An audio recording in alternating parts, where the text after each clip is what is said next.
Hello, can you hear me?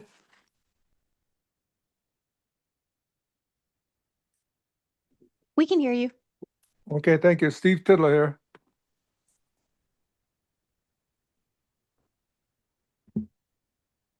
Good morning. I'm Mark Kimball. I call this meeting of the Citizens Clean Elections Commission to order. It's 10 a.m. on May 28th, 2026. We'll take attendance.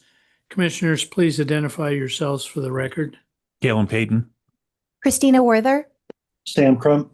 Steve Tiddler, good morning.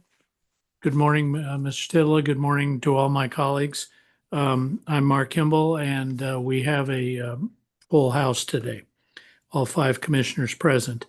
Item 2, discussion and possible action on meeting minutes for April 23rd, 2026. Commissioners, you have the minutes from the April 23rd, 2026 meeting in your packets. Is there any discussion? If not, do I have a motion to approve the minutes? Mr. Chairman, I move to approve the meeting minutes for April 23rd, 2026.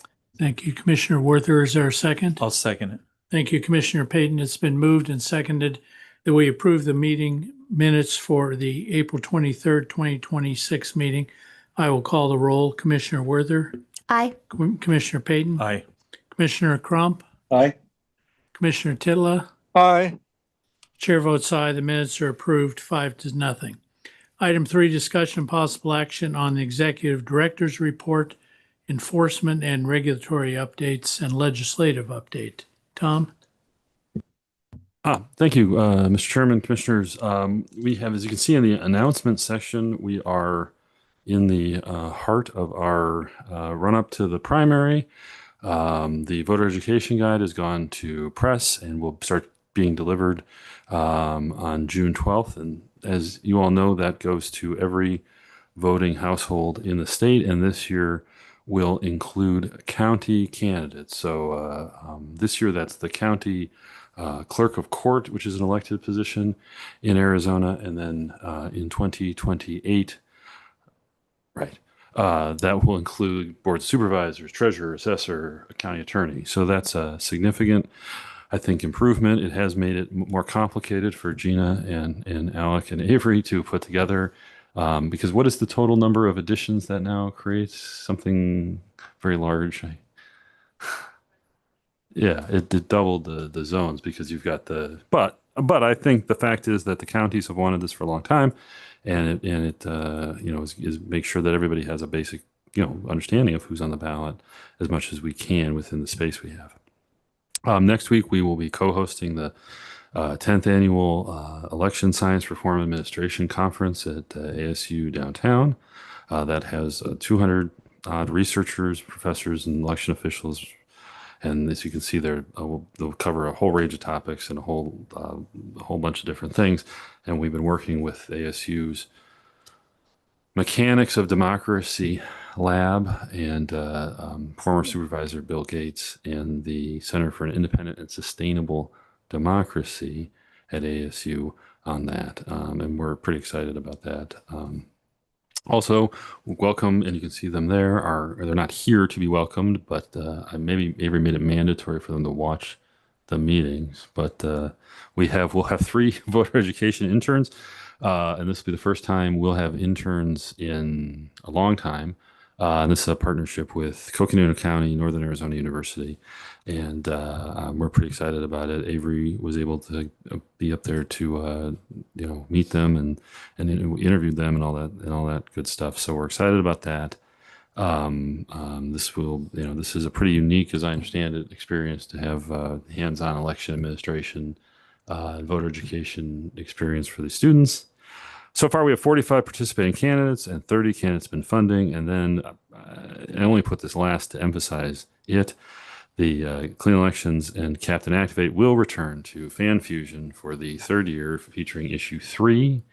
Fan Fusion runs June 5th through 7th at the Phoenix Convention Center. So that will be exciting. And it is not the only thing that Captain Activate has been seen at in Arizona in this month. He was at First Friday in Kingman, along with Avery for they have a First Friday event up there. So I think that might have been the first time we've been to Kingman certainly in a long time. And we've continued, Avery's continued outreach, meeting with candidates around our organizations around the state.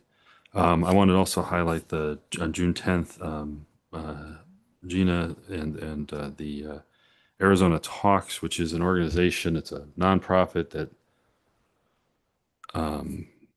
facilitates civil discourse, and they have a partnership with the speech and debate students around the state and teachers. So we get to bring them to the debate studio. So that's all. I mean, this is all very exciting stuff from my perspective. And then last but not least, Gina was on a panel with the League of Women Voters and the Yavapai County and Coconino County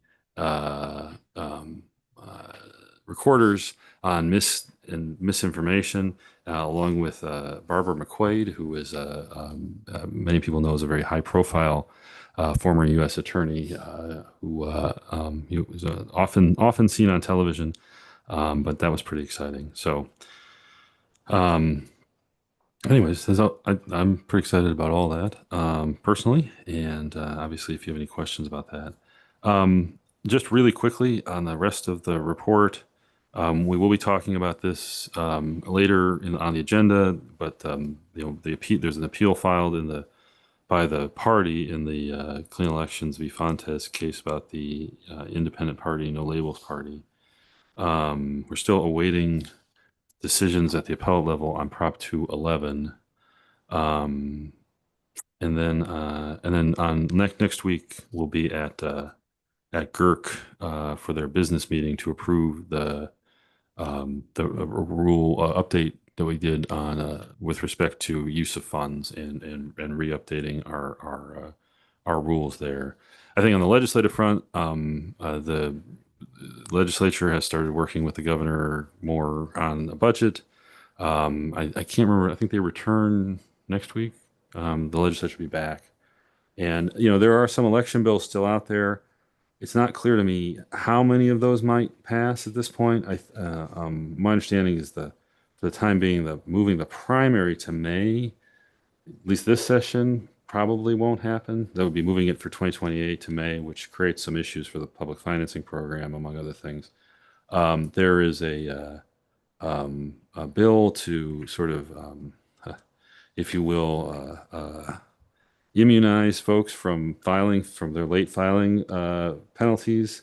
That bill hasn't moved for a while. Obviously, no bills have, but I wouldn't be surprised if that passes. This is a bill somebody may be familiar with that, in effect, tries to wind down, help candidates and other committees wind down their committees if they're sort of not active but they're not filing, right? Because you can be inactive and not filing and accumulate fees.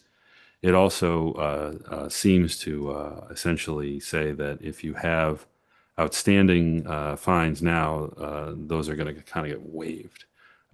So, we haven't weighed in on that bill in a particularly in any sort of legislative way, but it's one of those things where, perhaps not shockingly, it has a strong bipartisan consensus in favor of letting the legislatures who have problems with filing their campaign finance reports off the hook for that. And then outside of that, there are some initiatives. I have a question. Oh, sure. So if they, I don't understand the logic. If they don't do the reports or whatever, Right. then, and they're not fined, then will anybody do them? I guess is my question. Mr. Chairman, Mr. Payne, I mean, I think that's sort of the policy question underlying this. What the bill really tries to do, in a sense, is in 2016, they passed changes to the Campaign Finance Code that took off a cap on how much fines you could actually accumulate. They took that off. I don't know if they did it on purpose or accident, but they did. So the fine continued to accumulate a lot. And there was, starting, I would say, at least 4 years ago, maybe 6 years ago, there started to be a breakdown between at least at the state level, and I think at the county level also, between I won't speak to the cities, but about who is responsible for the process of seeing to it that those were enforced. And so that process seemed to have fallen apart. So that what this should do theoretically is sort of reset things in a manner where it provides some guidance to filing officers on how to handle these things, and theoretically it would lead to people being able to comply because the stakes of compliance would be, I guess, easier. The process, the potential sanctions would be easier. I mean, my own opinion is that the system breaking down is its own problem, and I'm not sure that this bill solves that. There would have been a real potential consequence for these candidates in terms of their not being able to file to run again had the system continued operating as the statute seems to say it ought to, but it's not. And I think that that's where the legislature sort of ends up on this. The sort of real policy piece that actually is an issue that I think all filing officers agree on is these sort of inactive committee. Like, so I started a committee because I thought I might start a PAC, and I'm maybe, especially if I'm a grassroots person, I signed up to have a PAC at a city or a county, and then I didn't do it, or I didn't need it, or I decided not to do it. But I never sent in the paperwork to shut that down. That too is accumulating fines, and you can't close it while those fines are hanging out there. So that piece really is a practical sort of clogging up the filing offices with stuff that really isn't. There's no donations being concealed. It's just a matter of folks kind of sort of either out of ignorance or negligence not taking care of their paperwork. So, they kind of muddled all that together, I think, in a way to make it palatable and to blunt some of the criticism, which might be fair, about the sort of self-dealing aspect of well, we didn't like doing this, and so we don't want to have to pay for it. So, Well, I think this is following up on Commissioner Payton's question. If we go through the process of finding someone for not doing their paperwork, yeah. as we've done Yeah. recently, would this override our decision? Not on no, and we've looked at that as we understand the bill. It would leave clean elections fines untouched, in part because it seems to deal only with fines imposed under the specific statute there. So I think I'm comfortable with that. And then so I think that's true. It does create a disparity of outcomes. I mean, that's just a fact. Yeah. So, the only thing I want to mention is there are a bunch of referendums out there still at the legislature that could get put on the ballot between now and when they adjourn. A couple of those would impact one of them specifically would impact the commission's funding going forward if it were on the ballot and passed. And that is a bill that I think is still alive, at least, that would transfer the $5 million from the Clean Elections Fund each year to a state level census that is designed to exclude non-citizens from a state level census. So that hasn't gone on the ballot yet. Not clear that it will. At the legislative process, again, it's one of those things where there's not really if that passes or doesn't, that's up to the majority leadership. So there's not a lobbying thing to be done on that. But but we'll see, because we don't know at the end of the day what they'll put on. So. Thank you, Tom. Are there any questions or comments on Tom's report? Item 4, discussion possible action on Branch v. Collins. Item 4 concerns litigation, caption Branch v. Collins. As indicated in the agenda, the commission may vote to go into executive session, receive legal advice, or consult with its attorneys regarding this matter pursuant to ARS 38-431.03 A, 3, and 4. Before we proceed, are there any questions or discussion in open session?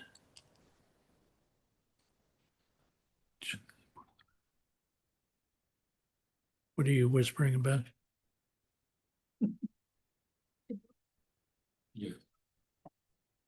Nothing. Okay. Is there a motion to go into executive session on item 4? Mr. Chairman, I move to go into executive session on item 4 about Branch v. Collins. Thank you, Commissioner Werther. Is there a second? I'll second. Thank you, Commissioner Payton. It's been moved and seconded that we go into executive session regarding Branch v. Collins. I'll call the roll. Commissioner Werther, Aye. Commissioner Payton, Aye. Commissioner Crump, Aye. Commissioner Titla. Aye. Chair votes aye. The vote is 5-0. We will go into an executive session.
We are back in open session.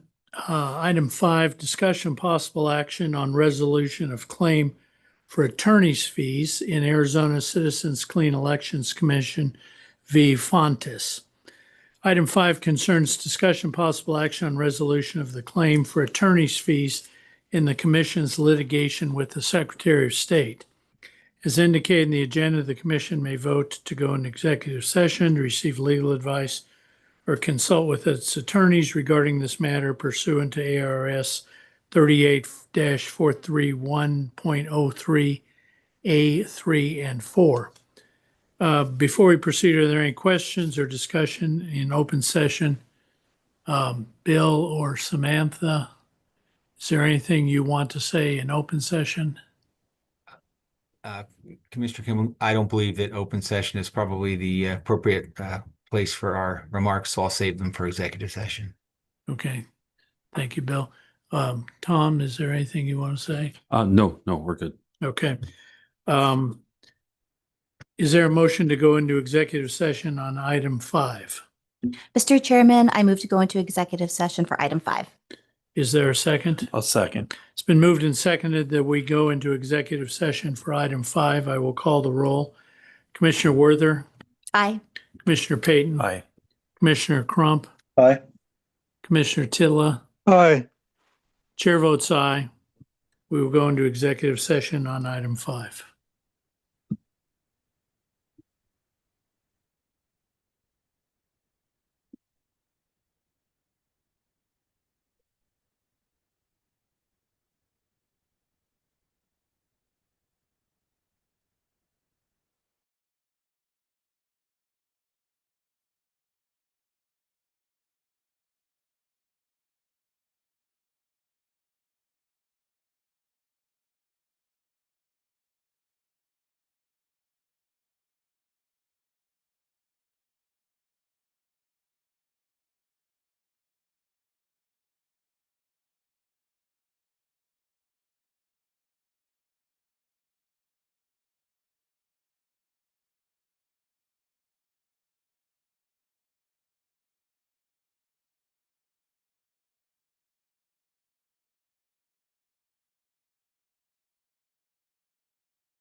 Okay, we are back in open session. Is there any motion or direction regarding item 5? Mr. Chairman, I move to direct outside counsel to proceed as directed in executive session for item 5. Thank you, Commissioner Werther. Is there a second? I'll second it. Thank you, Commissioner Payton. It's been moved and seconded that we move as directed in executive session regarding item 5. I will call the roll. Commissioner Werther, Aye. Commissioner Payton, Aye. Commissioner Crump, Aye. Commissioner Titla. Oppose. You are voting nay. Is that correct, Commissioner Titla? Yes. Yes. Thank you. Chair votes aye. The motion is approved 4-1. Thank you. Item 6, discussion and possible action on the final administrative order in MUR 25-01 involving Hector Jaramillo, a 2024 legislative candidate. We're here to consider the final administrative order. Mr. Jaramillo filed an appeal to the Office of Administrative Hearings. On return from the administrative law judge, our options are to accept, modify, or reject the ALJ's ruling. Commissioners, you have the proposed order in your packets. We'll hear from the executive director and then Mr. Jaramillo. I believe you're here. We will hear from you too. Craig is our independent legal advisor for this proceeding. Tom? Commissioners, thank you. And yes, Mr. Jaramillo is here, and so we had a proceeding in front of the Office of Administrative Hearings. Mr. Jaramillo did attend that. The order is broadly reflective of our position, and the only thing that we, that as staff, were recommending modifying is to there's a discrepancy between the amount of the fine that we propose to impose and the amount of fine that the judge put in the last paragraph. So the commission authorized 16,000. The ALJ talks about 16,000, and then in conclusion orders 52,000 roughly. So we would ask, our recommendation would be to modify it back to 16,000. And I also want to note, obviously maybe not obviously, but the staff is prepared and to negotiate a payment plan with Mr. Jaramillo.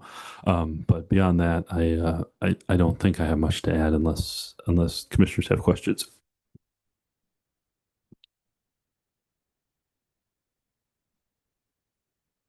Tom, are you okay? I'm fine. Okay. I'm trying to look and see if I can find a water bottle somewhere. I think I have one in my office. Any questions for Tom from members of the commission? Mr. Jaramillo, is there anything you'd like to say? Sure. Do I have a few minutes? Yes. Could you speak up a little bit, please, Mr. Jaramillo? Yes. Is this better? Much better. All right. I have a written statement. Chair and commissioners, thank you for allowing me to speak. I just want to begin by apologizing that this is the first commission meeting that I'm attending. I also want to apologize for not being there in person today. I'm appearing virtually because of childcare responsibilities, but I do understand how serious this is. I accept responsibility for the late reporting. I understand why campaign finance reporting matters, and I'm not here to deny that any mistakes were made. But at the same time, I want to ask the commission to modify the proposed final order by further reducing the $16,000 penalty.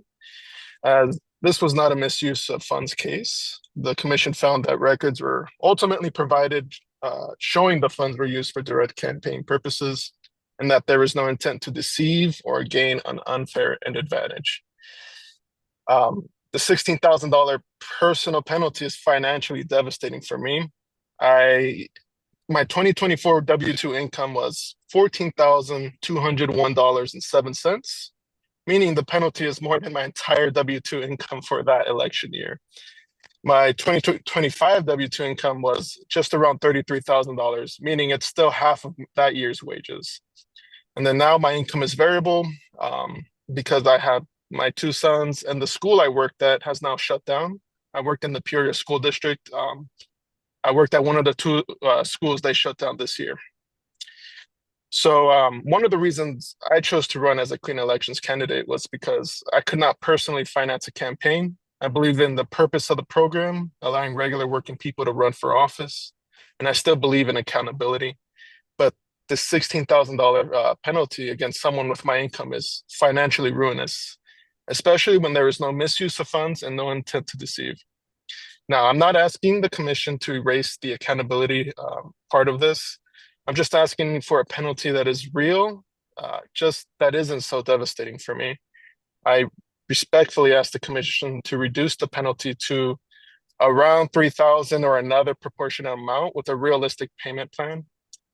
Thank you. I can take any questions. Thank you, Mr. Aramillo. Thank you for coming today. Are there any questions from members of the commission? Tom,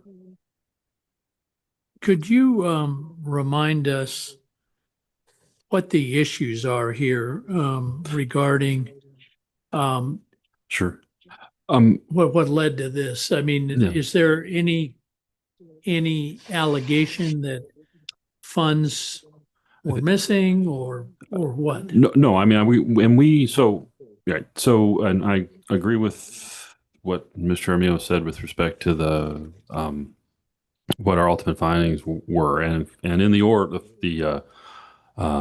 from which he appealed, we mitigated the much more significant fine amount on the basis that ultimately we did receive from Mr. Aramillo the documentation we needed to ascertain, how the clean elections money was used. In other words, this is one of those matters. We had a couple of them where a candidate was funded, and then the candidate, for whatever reason, and they may all have different reasons, stopped filing reports and didn't pick up communication with our auditors.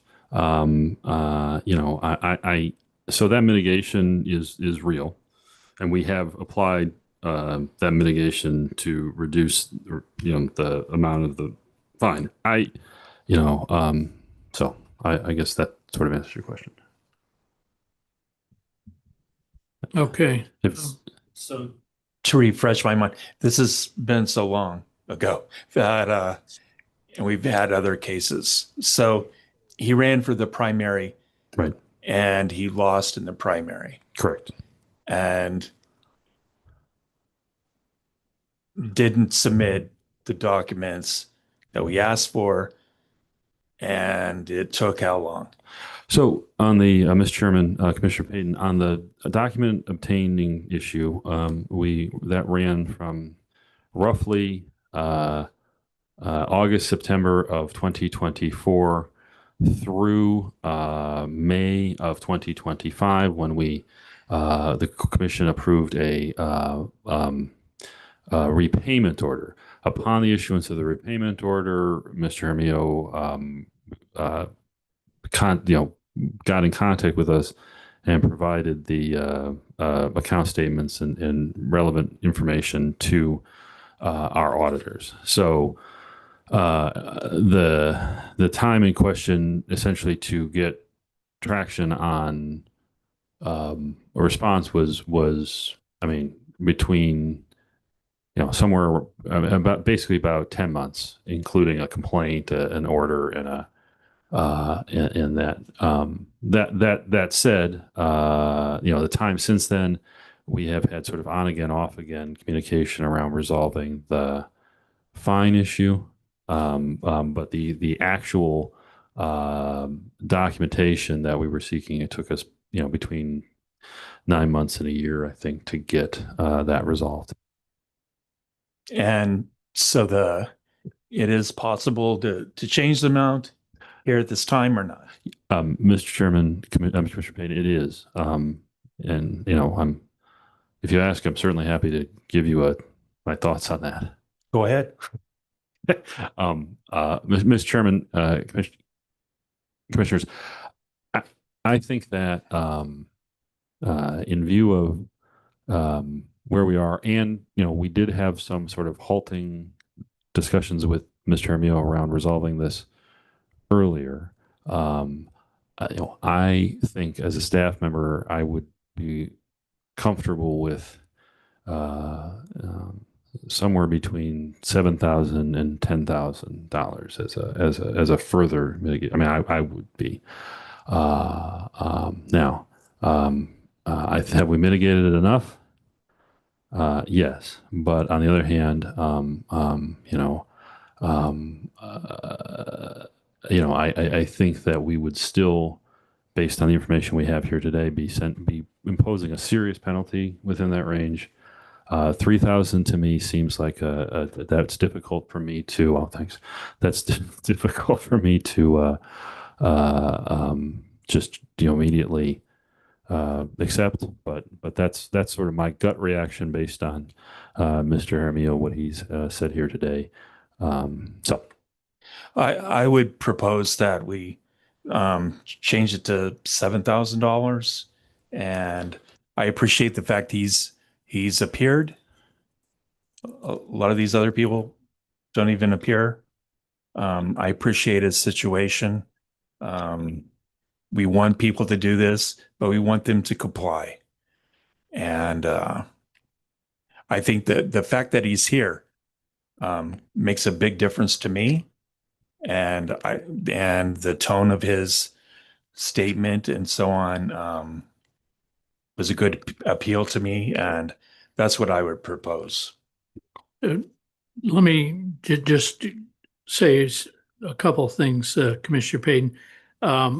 First of all, I agree with you that we've had so many of these. It seems like several of these, and this has been so long, I kind of get them mixed up. But just to rehash, Mr. Jaramillo received $31,760 in clean elections funds and didn't advance, and he didn't file reports initially, but there is no allegation that there is any money that was misused. that's correct. That's correct. That's correct. Yes. Okay. And I also agree with Commissioner Payton. We're not out here trying to ruin people's lives. We're trying to get people to run for office and run for office in a responsible way.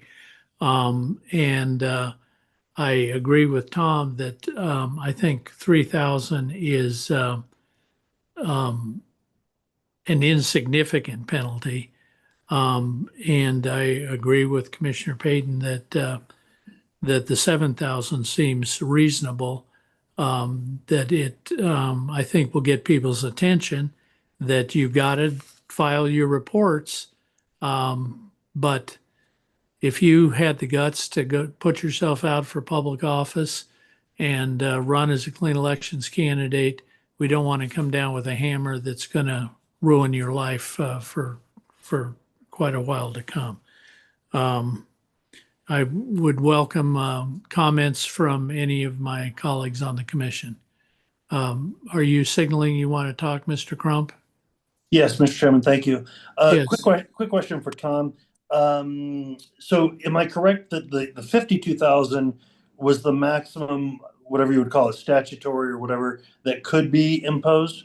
No, Mr. Chairman, Commissioner Crump, it's a little more complicated than that. The mitigation was from some number of 100,000 because our formula is roughly $200 a day, and it doubles past a certain point, and then up to an amount per report. So the 52,000 we believe is a leftover from a prior matter, where a different award or fee or fine was essentially, we think it was a form order that the judge was working from, because there's some correlation between the last time we had a repayment case in front of OA and that number. They're basically the same. So we think that they used the form from the prior case with a different candidate. So the 52,000 number doesn't mean anything.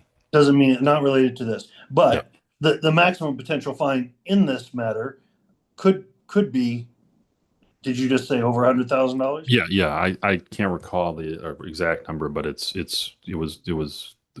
I mean, it was in the $100,000 to $200,000 range. And how was the $16,000 arrived at? We in the order that you all approved, we did two things. We on the basis of the cause that Mr. Armijo mentioned, we reduced the fine for the late filings to $15,000. And then we had an additional sort of unmitigated $1,000 for the record keeping related violations that were part of the, refusing to, not getting the documents in time. So we had $1,000 for that. So it's essentially $15,000 for the, and arriving at that number, we looked at, again, the mitigation, we looked at, and then we look at other similar cases. So in the matter of Representative Betia, for example, we ended up at somewhere between, I think, $10,000 and $15,000, somewhere in that range for her matter. So they were roughly comparable, there. So that, Okay.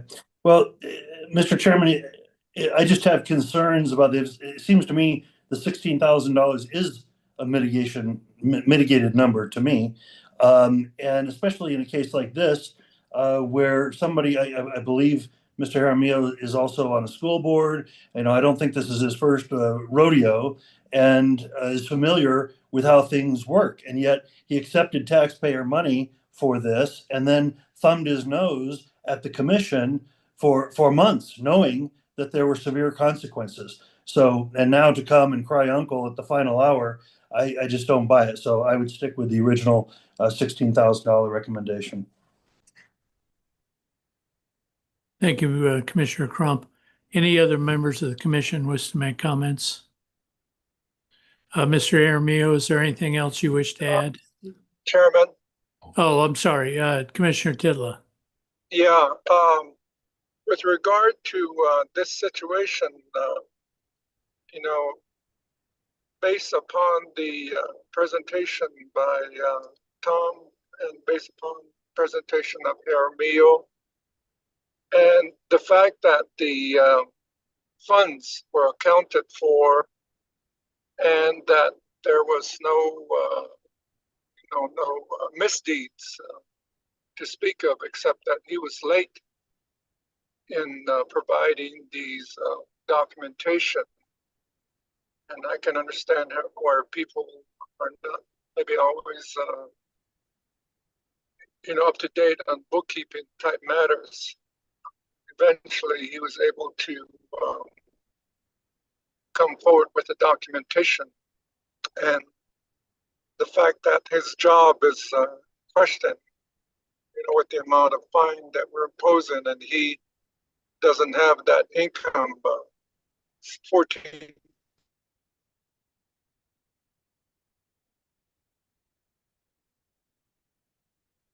Did you conclude your remarks, Commissioner Tidla? It sounds like you did. Go ahead, Commissioner Tidla. Commissioner Tidla, you're cutting in and out, and we're having difficulty hearing you.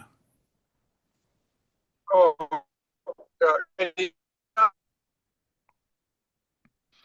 Commissioner Tidla, we've kind of lost you, I'm afraid, Commissioner Tidla.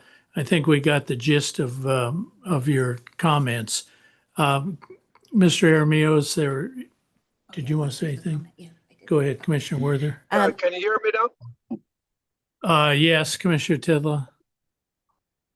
Yeah, as I was saying, so based upon that, I would agree with his offer of settlement at $3,000 because of his income situation and his statement today, a pretty good statement of conciliation. And I can understand his situation of having no income and, not really, and having a huge fine would be ruinous to his future endeavors, I think.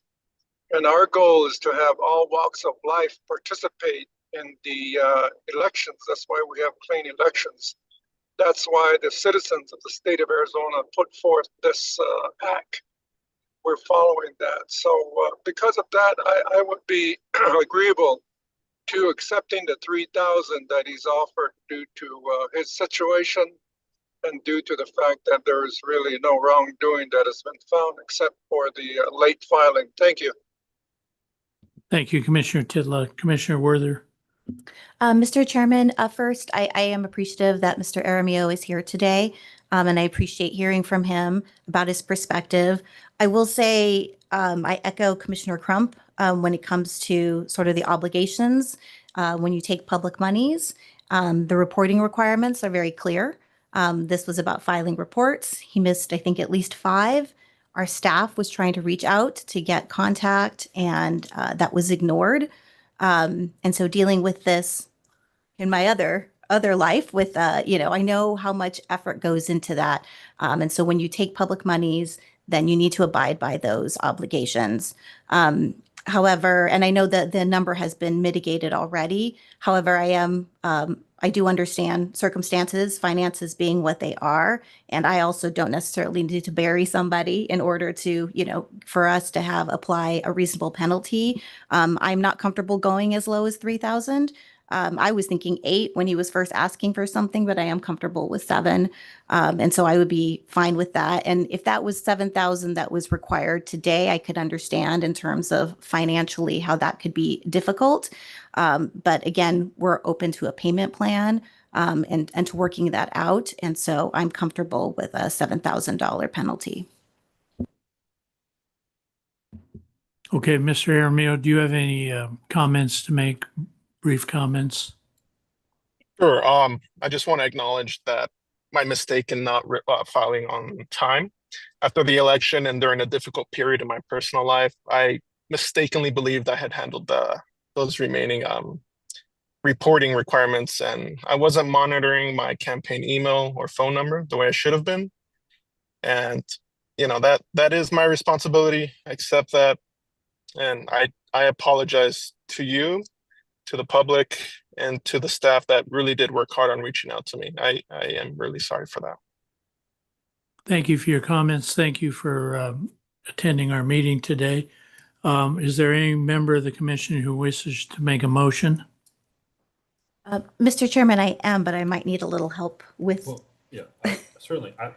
I will. I mean, I think I can make a sort of recommended motion. Obviously, Craig is sort of the last legal word for you on whether or not that's appropriate. So, my recommendation would be that you move to approve the final administrative order modifying the penalty to $7,000, and that's it. And now I will say, and I need to everyone understands that says within 30 days you need to have paid it off, or else it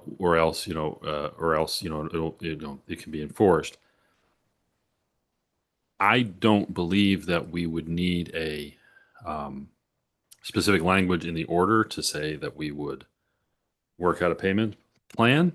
But so that's one caveat. It's my view that the only thing we would need to do is essentially say modify it to $7,000 to approve the final administrative order with the modification that the penalty shall be $7,000, and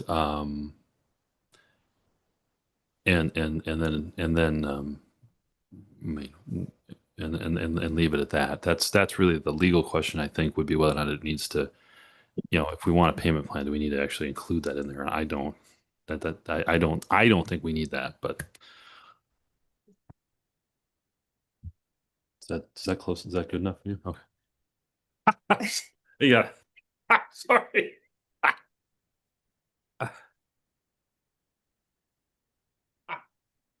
Mr. Chair, members of the commission. I generally agree with Mr. Collins. The only cautionary aspect of that is if you want the order to include a payment plan, I suggest you say it. I suggest you make a motion to say that he pay it in equal installments over whatever amount of time you guys decide. Otherwise, it's an open issue that gets worked out on the back end, and there becomes potentially an issue of whether can you amend the order after the fact or enter into an agreement after the fact. I think the cleanest thing to do is to just deal with it today. But you don't have to. I do generally agree with Mr. Collins, but I think the cleanest thing to do was, in addition to that amendment or that motion, I would also, you could move to also require payment over equal installments over, I don't know, you pick the time, however you want to sort that out. That's So, my thinking. so you don't feel that we can say something as vague as subject to a payment plan to be worked out mutually between the executive director and Mr. Aramillo? Can you? Yes. Should you? No. Okay. I don't think you should, only because I would have concerns about the finality of it. Okay, That would be my only concern. okay. Yeah. You ready for it? Okay, Thank you. thank you, Craig. You're welcome. Okay, is there a member of the commission that wishes to make a motion? Yes, Mr. Chairman, I move to approve the final administrative order MUR 25-01, Hector Aramillo, but modifying the penalty to $7,000 to be paid in equal installments over a period of 3 years. Is there a second? to the I'll second it. Thank you. It's been moved and seconded. You heard the motion from Commissioner Werther. The amount will be $7,000 payable over 3 years. And it's been seconded by Commissioner Payton. I will call the roll. Commissioner Werther, Aye. Commissioner Payton, Aye. Commissioner Crump, No. Commissioner Titla. No, Chair votes aye. The motion is approved 3-2. Thank you, commissioners. Thank you, Mr. Aramillo. And good luck in your future endeavors. Thank you.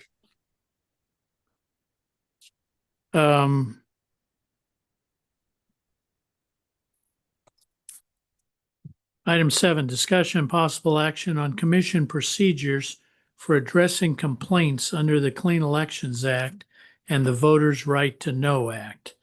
Based on the public comment at our last meeting, I asked Tom to give us an overview of what kinds of complaints we receive and how they are addressed. There'll be an opportunity to comment on this item after Tom's presentation. And we would ask speakers to introduce themselves and limit their comments to no more than 5 minutes. Tom, do you want to start? Oh, yes. Thank you, Commissioner. So we have this PowerPoint. I hope everybody has a copy. Commissioner Crump and Commissioner, because I think the text might be pretty small. So Commissioner Crump and Commissioner Titla, I emailed it to you this morning. I hope you have it. As the chairman said, the purpose here was to try to do a couple of different things based on the public comment we received last month. There's also a compilation of the matters we received, the complaints we received in the 2024 election cycle, and the reports that that were issued as a result of those. Those have previously been disclosed to you or provided to you via the executive director's reports, but they're all there in one place now. So, the first slide is really just to try to give everyone a sense of what kinds of complaints we get, typically from the public, principally, sometimes internal. And in the context of the Clean Election, we try to break these down between the two different statutes, the Clean Elections Act and the Voters' Right to Know Act. One of the things that is often mischaracterized by folks is that the Clean Elections Act only applies to clean candidates. The statutory language and the case law all say that that's not the case, because there are provisions that by their terms can only apply to traditional candidates. And specifically, that's 16941B in particular, that has to do with the campaign finance contribution limits that are applicable to traditional candidates. Also, there are express provisions of the Act that provide for independent expenditure reports, and those independent expenditure reports, so those are there. The Voters' Right to Know Act is a little different, because the Voters' Right to Know Act, it does not include candidate spending. So a candidate committee is not covered by the Voters' Right to Know Act. And sort of rather than being driven by a specific, type of person making a violation. It's more driven by what a person does, right? So, you know, if are you doing campaign media spending as described in the act, right? So they're different. Then they also, and and then if we could go, would you mind going to the next slide? Actually, I think that's good. This is where the text gets really small. So what we tried to do here as a rough guide was try to lay out some of the typical folks who are involved in campaign spending, right? And how and what they might be thinking about that would concern Clean Elections Commission jurisdiction. I ought to note, you know, in a complaint and in an adjudication of a complaint, we'll talk more about this later. Ultimately, all these things are fair game, right? In other words, you know, in my own briefing to you all, people will contest jurisdiction. People will contest the staff take on what the act says, right? So that's all for your judgment. That's not a we have rules that we've set up, et cetera, et cetera. But ultimately, the decisions on this all belong to the commission in terms of whether or not, you know, in a particular case. So we try to be participating candidates. You know, obviously that's where we spend a lot of our time, and that's certainly where the most heavily regulated type of person that we deal with. Non-participating candidates, though, do need to be aware of the contribution limits. They also need to be aware of that language. There's language in 16942B that applies to all candidates. So, you know, now have we had to use that language against a traditional candidate? We have in the past, not often. But we have occasionally had complaints filed against traditional candidates who are at the state level here. So, and the reason why that matters is because there are severe penalties potentially at play for clean candidates and for traditional candidates for certain types of violations around the limits. Independent spenders, the independent spenders have a kind of a, depending upon what their entity type is, they've got a bunch of different things they need to think about. 16941D at the state and legislative level, that's the independent spending report. There's the VRCA disclosure requirements, and then they may have other disclosure obligations, some of which we may have, you know, authority over for penalty purposes. Et cetera, et cetera. So the other major thing I wanted to observe here is for VRCA purposes, but not Clean Elections Act purposes, initiative and referendum spending is included in that. So, and it's statewide. So under Clean Elections, unless, you know, an IE committee starts making a referendum committee starts making independent expenditures, which they have from time to time, they're not going to be a Clean Elections Act issue. But for VRCA purposes, initiatives and referendum spenders are. And then obviously for VRCA, and this is the major source of litigation, you know, folks who are funding on the back in the recesses of where those decisions are made are you know, have at least things they need to be aware of. So we wanted to articulate, you know, sort of what happens to the complaints. Any person can file a written complaint. You know, we need the identity of them. We ask for the facts. We ask for whatever kind of supporting documentation they have. And we try to have people distinguish between personal knowledge and their information and belief. And then we require it to be sworn and notarized. Sorry, I guess we can go to the next step. The step two, and this is where a lot of complaints get hung up. Probably, I mean, I don't know what the percentage is ultimately, but we have to review them to basically determine if there's a substantial complaint there, and if there are, then we are to notify the respondents, and we and if we aren't, then we basically conclude that there's not going to be action taken.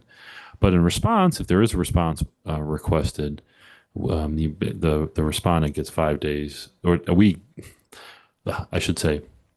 For Clean Elections purposes, the respondent gets 5 days. As a practical matter, those often get extended as a matter of course. I mean that rule has been in place for many years, since I think the inception of the act, and it really was written at a time when probably complaints weren't quite as complicated, and then we had the matching funds program operating, so it was there was a urgency around the distribution of funds that was associated sometimes with those complaints that but that's what it is. I guess we'll go to the next one. This is where it gets kind of into our the nitty gritty. So you get the executive director gets a response, and you can make the rules authorize the executive director to make a recommendation that there's no reason to believe, or a recommendation that there's reason to believe. The rules also provide some bases under which the executive director can essentially determine that based on response, there's just not a violation at all, or there's been some compliance, or that's already dealt with. And then those cases, the executive director provides notice to the board, typically through the executive director's report, for your review. And every once in a while, rarely, but you all have pulled something off that to say, hey, we need to look about this again or talk about this again. So we have this reason to believe determination that happens, which is kind of a preliminary determination. In the run of matters, a lot of the stuff we've had certainly over the time in the sort of era that I've been here, is oftentimes there's not a lot of factual dispute. I mean, so we end up in this kind of an odd situation where the reason to believe is sometimes they're fact specific, but a lot of times they're not. So, for example, your typical independent expenditure reporting matter, we know what the subject of the advertisement was. We can all see it. There's a test that applies, and the test is, either passes or doesn't.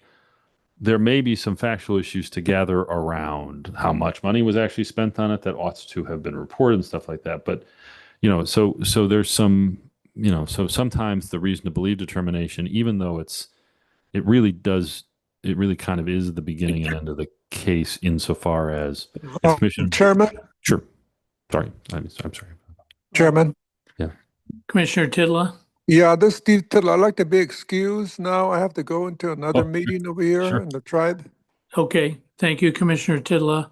Thank you. We still have 4 members of the commission here, so we will proceed. Okay, thank you.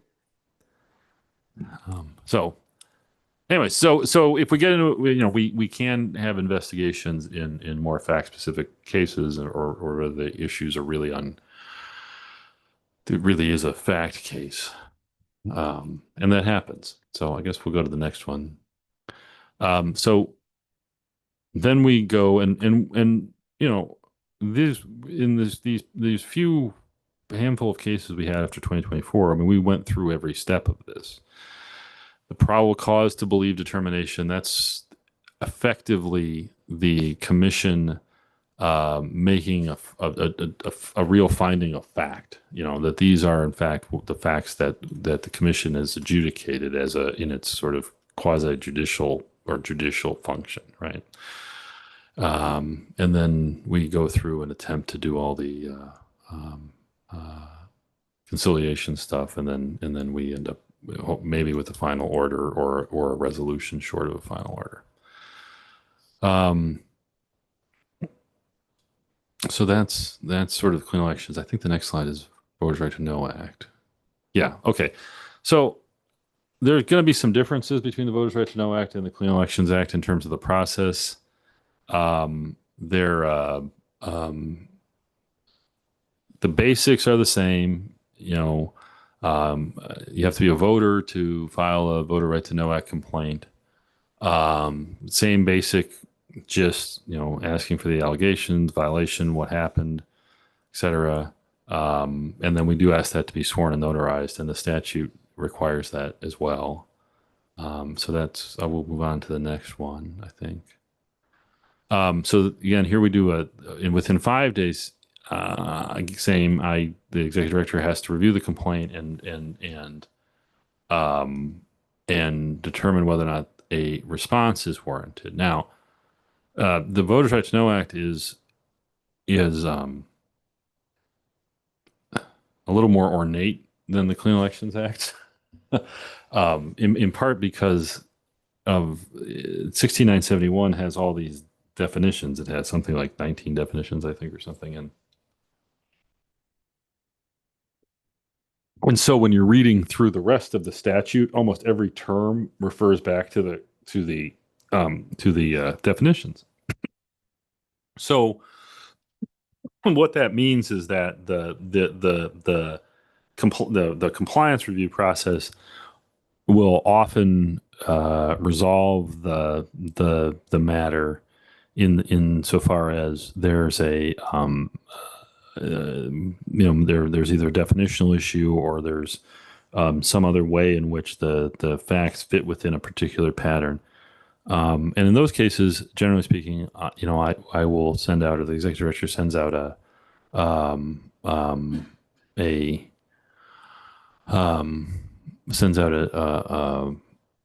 notice to the respondent or complainant that says, here's what we think the issues are. We can't ask for a response, and here the major difference, because it's a little more modern, is we provide 30 days for the response. Under the way that we've constructed the rules, there's a provision of the statute that says that if the commission doesn't act on a complaint within a certain period of time, the complainant can file a lawsuit against the commission. At staff level, our view is that act on is effectively we were asking for a response. We've started the process.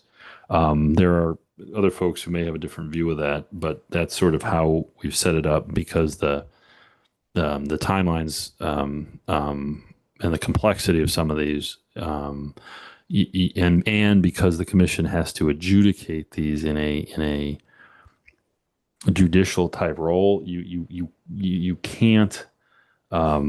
You have to delegate some of that, and the rules delegate that.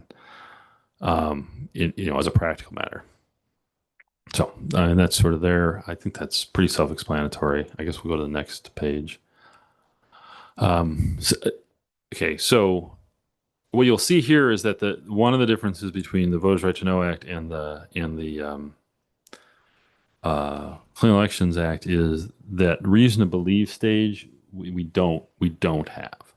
So in other words, once the response is asked for, the executive director goes from the response to a report, and sometimes that report, and in this case, as you can see in the compilation that we provided, a lot of times, and so far, that report has resulted in a report that says, I'm going to close the complaint, and here are the following reasons.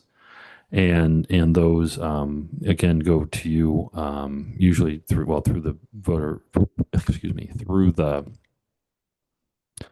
executive director's report.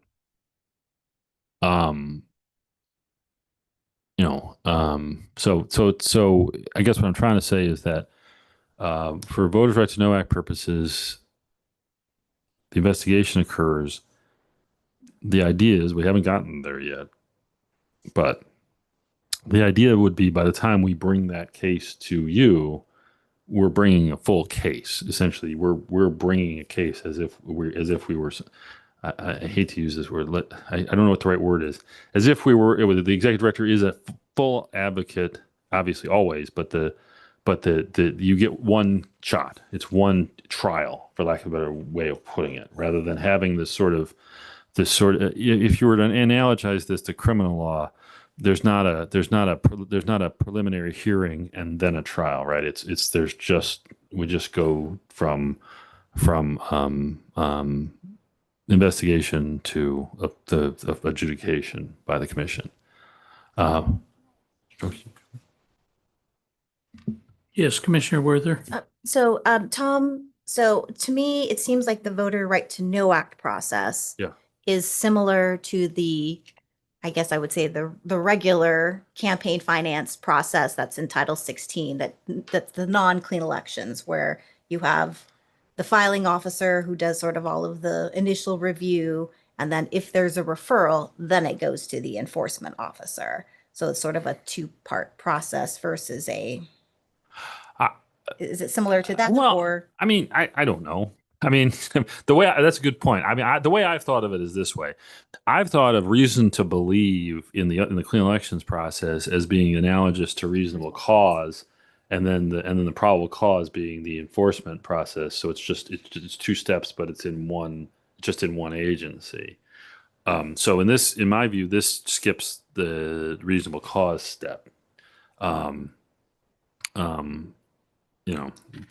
But I'm not sure it matters all that much. I think that in the final analysis, I think that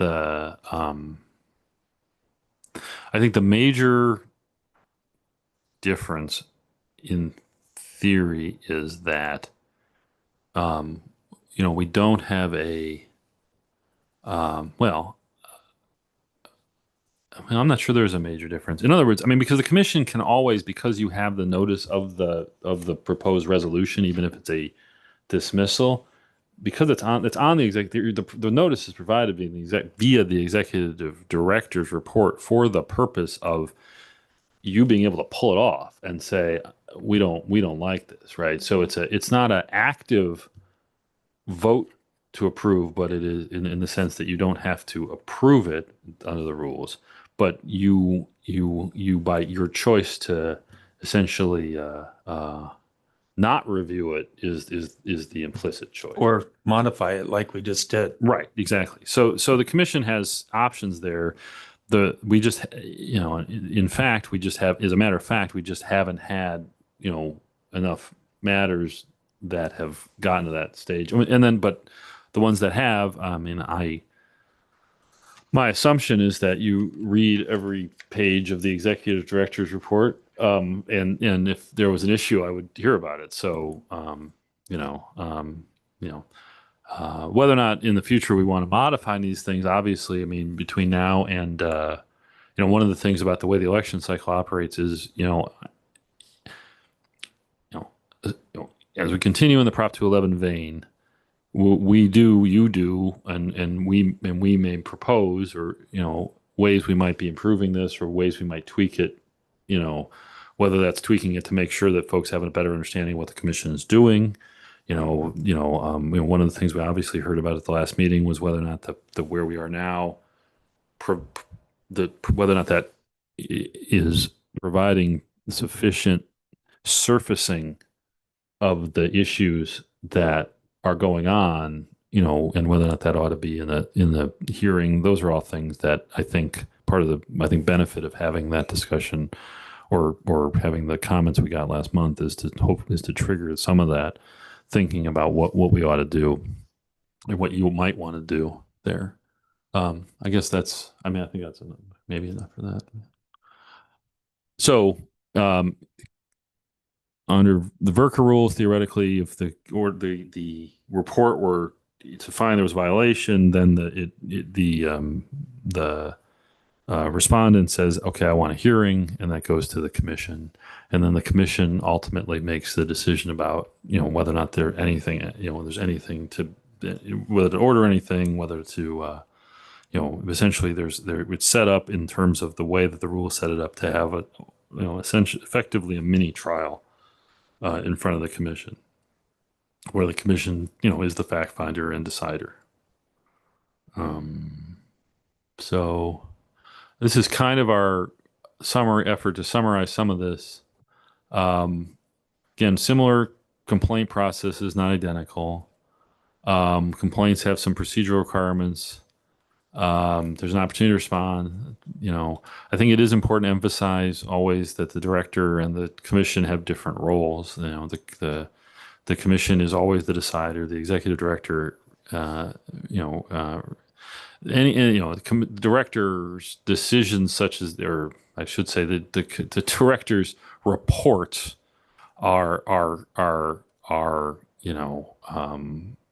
always subject to commission review, and then and certainly before an action can be official, such as an adjudication, an adjudicative action, is the commission's domain. And then, basically, so we hope that we're getting at all of these, values issues there. So, I mean, I probably talked too much here, but I mean, this is sort of what we're trying to do. And again, I think that, we were pretty, I think we took seriously the comments, especially around the issue of whether or not we're, what we might want to do and ought to do, and what you ought to consider trying to do in order to highlight what in fact we're doing, what we're addressing, what we're not, and how the commission thinks the best way to do that is something I certainly as staff we're open to improvements on.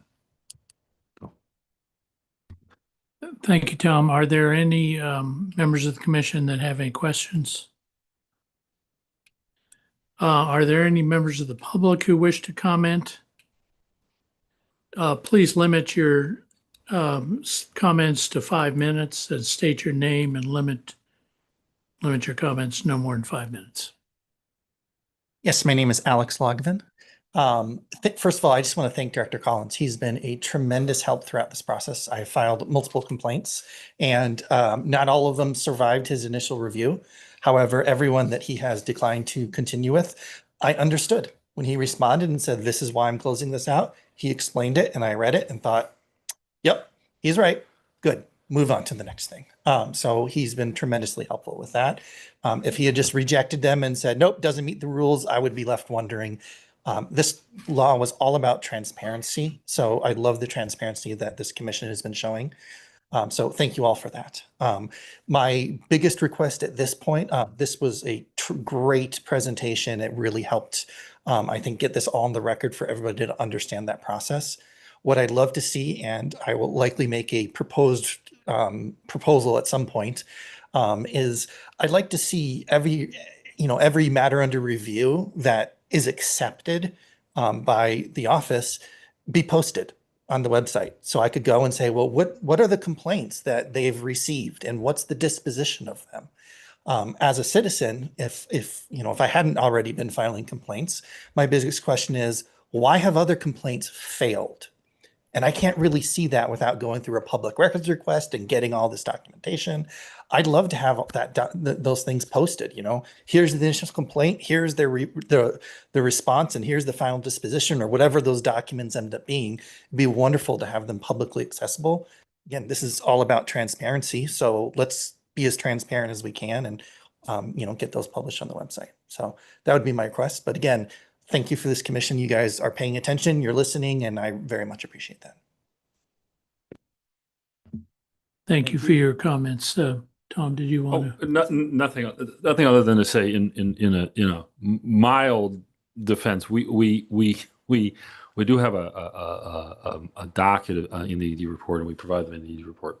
That said, that's not to say that does require you to actually know where they are. So, I mean, we can work on, we've off and on through the years, part of the issue has always been keeping that timely, and then keeping it, and then figuring out what to do when things, it's a little,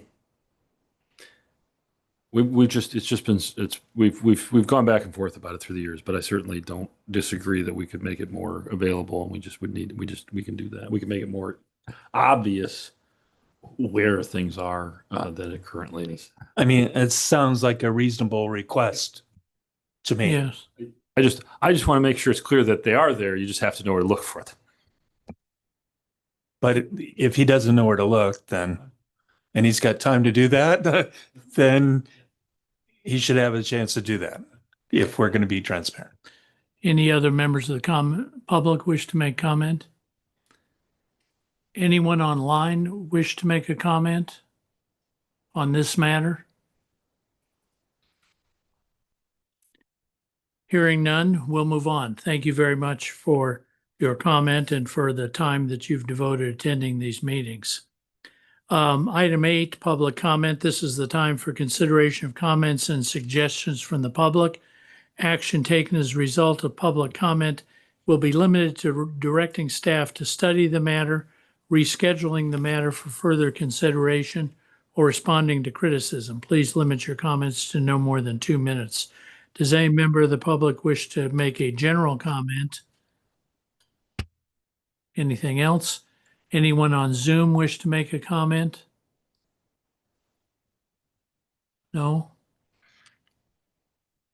The public may also submit comments by email at ccec@azcleanelections.gov. Item 9, adjournment. At this time, I would entertain a motion to adjourn. Mr. Chairman, I move to adjourn. Thank you, Commissioner Werther. Is there a second? I'll second it. Thank you, Commissioner Payton. It's been moved and seconded that we adjourn. I will call the roll. Commissioner Werther, Aye. Commissioner Payton, Aye. Commissioner Crump. Aye. Chair votes aye. The motion is approved 4-0.